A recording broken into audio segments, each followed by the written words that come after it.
Alright, so it's being said that Offset paused Pardison Fontaine, so I'm going to need Cardi B to join the talk. I had assumed that Offset's sole conflict was with Cardi B and his sidekicks, but it appears that there is now another individual involved. This list, let's go back to the year 2019.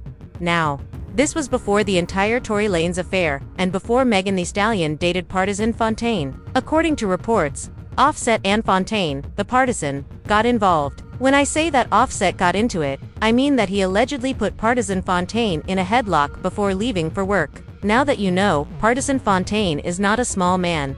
You would assume that he would get the upper on Offset because he is tall and muscular, but he doesn't. Offset is said to have won that. Alright, Offset reportedly felt Party was too close to her and was spending too much time with you. According to reports, Offset allegedly whooped him and forced him to quit working with Cardi B, or at least attempted to do so. Offset allegedly went looking for another artist after becoming apathetic about working with Cardi B, which is how he found Megan Thee Stallion.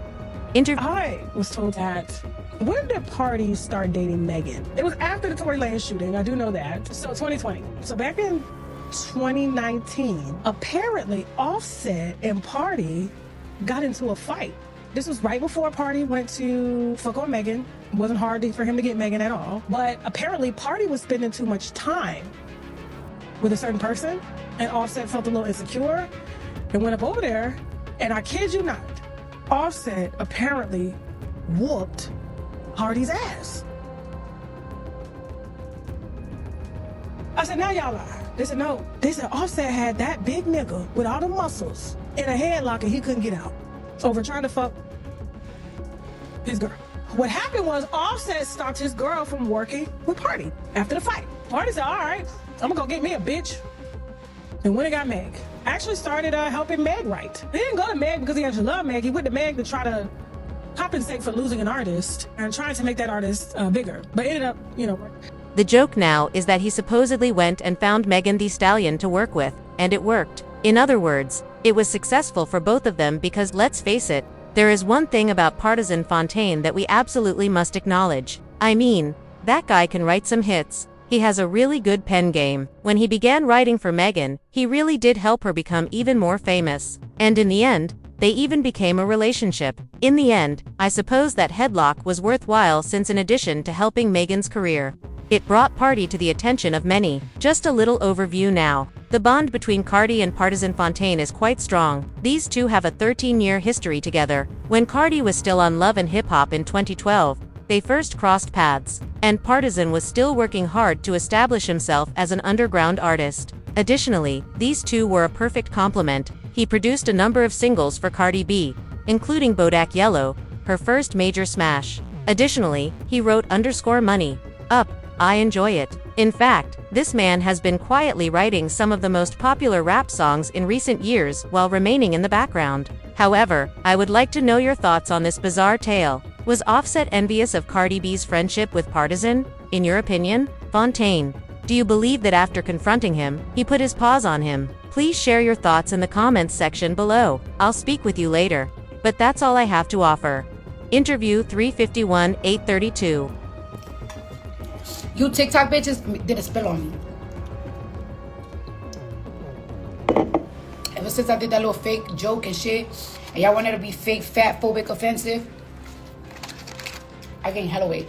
I'm 160 pounds. 160 pounds. I've never been this big.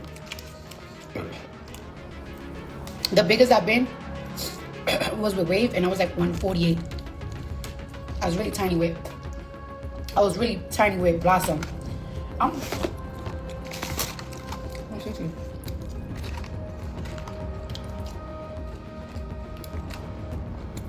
Big girl for real.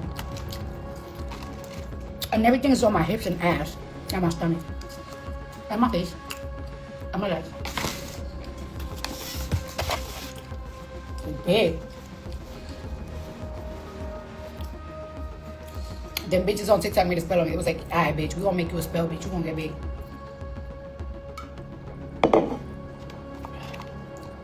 I know my ass and hips look crazy right now, but I know I'm losing as soon as I get work. I lose weight really easy.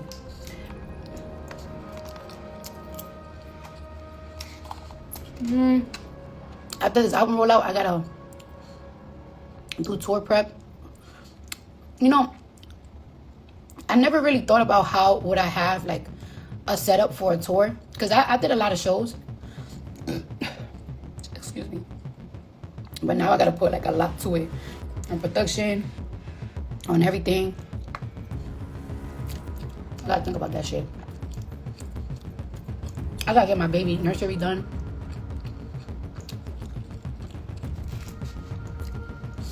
Prep for my baby. I'll sit down. I haven't gotten an hour, like a 7, at least, I'm not even gonna say 8. I feel like I haven't gotten a 7 hours sleep in like 2 months. But I ain't complaining. I can't complain. Everything going better than expected, so I can't complain. I feel like things are going too good right now. No, I hate when things are going too good and I start to get scared. When things are going too good and I'm too happy, I get scared because some funny shit happens. And I can't stop thinking like, excuse me, so when is it gonna happen?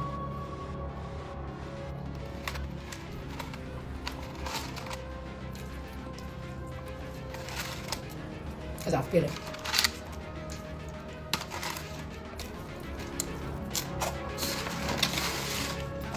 I'm gonna take a shower right now. It's a lot on my mind right now. I can't even think straight. I feel like I'm on an Adderall. I think I have ADHD because I'm always moving fast, like moving fast, thinking fast, moving fast. There's 20,000 people. There's 20,000 people on my live. That means that 20,000 people could stream or buy my album when I log off.